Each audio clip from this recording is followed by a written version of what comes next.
નમસ્કાર. જગતનો તાત એવા ખેડૂતના સંદર્ભમાં મારા વિધાનસભા વિસ્તારની અંદર ગણોત ધારાની 192-93ની કલમ અન્વયે 2014થી આ જમીનો એ નવી શરત ગણવામાં આવતી હતી અને એના પ્રીમિયમ લેવામાં આવતા હતા.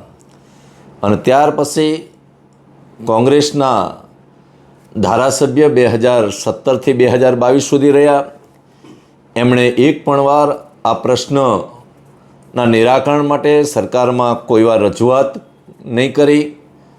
પણ છેલ્લે આ કોંગ્રેસના આગેવાનોના માધ્યમથી આ જમીન ગણોત ધારાની જે નવી શરત ગણવામાં આવે છે એના સંદર્ભમાં ખેડૂતોને ગેરમાર્ગે દોરી અને આંદોલનાત્મક સ્થિતિનું નિર્માણ કર્યું.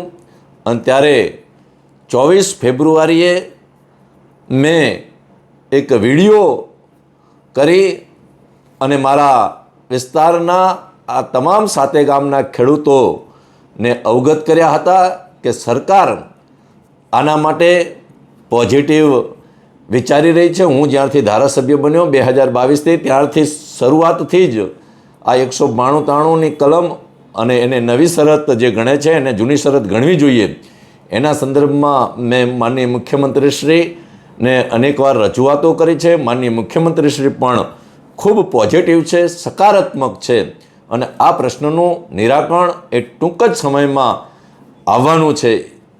એના સંદર્ભમાં 24 ફેબ્રુઆરી 2025ના રોજ મેં વિડીયો કરી અને ખેડૂતોને કહ્યું હતું કે આ પ્રશ્ન એ સરકાર 3 જ મહિનાની અંદર ઉકેલી દેશે. આમ તો માનનીય મુખ્યમંત્રી શ્રી ભૂપેન્દ્રભાઈ પટેલ અને મહેસૂલ અગ્ર સચિવ જયંતિ રવિ મેડમે મને 2 માસનો સમય આપ્યો હતો, પણ મેં ખેડૂતોને 3 માસ કહ્યા હતા. આજે મારે આનંદ સાથે ગૌરવ સાથે કરવું પડે કે આજે 24 ફેબ્રુઆરી 2025થી શરૂ કરી આજે 8 એપ્રિલ 2025 ફક્ત 1.5 મહિનાના ટૂંકા ગાળામાં અમારા રાજ્યના માનનીય મુખ્યમંત્રી ભૂપેન્દ્રભાઈ પટેલ સાહેબે સમગ્ર ગુજરાતની અંદર આવી જે નવી શરતની જમીનો ગણાય છે એ નવી શરતને જૂની શરત ગણવાનો ઐતિહાસિક નિર્ણય કર્યો છે.